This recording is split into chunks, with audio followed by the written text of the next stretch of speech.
पश्चिम बंगाल विधानसभा चुनाव के दूसरे और अंतिम चरण की वोटिंग 29 अप्रैल को संपन्न हो गई है, लेकिन मतदान खत्म होने के साथ ही कई इलाकों में ईवीएम में गड़बड़ी और छेड़छाड़ की शिकायतों ने सियासी माहौल गर्मा दिया है। राज्य के अलग अलग पोलिंग बूथ से ईवीएम मैल फंक्शन, टेक्निकल इश्यूज और इलेक्ट टैंपरिंग की खबरें सामने आई है, जिसके बाद चुनाव आयोग तुरंत एक्शन मोड में आ गया। कोलकाता में मीडिया से बातचीत करते हुए मुख्य चुनाव अधिकारी मनोज कुमार अग्रवाल ने साफ कहा कि चुनाव आयोग इस पूरे मामले में जीरो टॉलरेंस पॉलिसी पर काम कर रहा है। उन्होंने कहा कि जहां जहां से भी शिकायतें मिली है, वहां आयोग ने कई माध्यमों से स्थिति की जांच की है। इसमें वेबकास्टिंग फुटेज, फील्ड रिपोर्ट्स और इलेक्शन ऑब्जर्वर्स की रिपोर्ट शामिल है। मनोज अग्रवाल ने कहा कि जहां से भी हमें कोई सूचना मिली है, हमने वेबकास्टिंग के जरिए निगरानी की। जहां फील्ड रिपोर्ट्स आई और ऑब्जर्वर्स की रिपोर्ट्स मिली, उन सभी मामलों में आयोग ने गंभीरता से जाँच की है।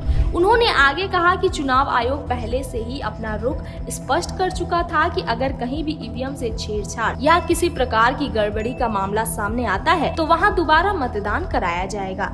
इसी के तहत चुनाव आयोग ने पश्चिम बंगाल के 77 पोलिंग बूथ्स को चिन्हित किया है, जहां मतदान के दौरान गड़बड़ी की शिकायतें सामने आई है। अब इन बूथ्स पर 2 मई से पहले रीपोलिंग कराई जाएगी, यानी जिन इलाकों में वोटर्स को मतदान प्रक्रिया पर संदेह या तकनीकी परेशानी का सामना करना पड़ा, वहां जनता को दोबारा वोट डालने का मौका मिलेगा। चुनाव आयोग का कहना है कि फ्री एंड फेयर इलेक्शन सुनिश्चित करना उनकी प्राथमिकता है और किसी भी तरह की लापरवाही या मैनिपुलेशन को बर्दाश्त नहीं किया जाएगा। बंगाल चुनाव पहले से ही हिंसा, सुरक्षा बलों की तैनाती और राजनीतिक आरोप प्रत्यारोप के कारण चर्चा में रहा है। ऐसे में ईवीएम गड़बड़ी और 77 बूथ्स पर दोबारा मतदान का फैसला चुनावी माहौल की ओर गर्म कर सकता है। अब सबकी नजर 2 मई से पहले होने वाली रीपोलिंग और उसके बाद फाइनल इलेक्शन रिजल्ट पर टिकी हुई है। क्या इन 77 बूथ्स पर दोबारा मतदान चुनावी तस्वीर बदलेगी, ये देखना दिलचस्प होगा।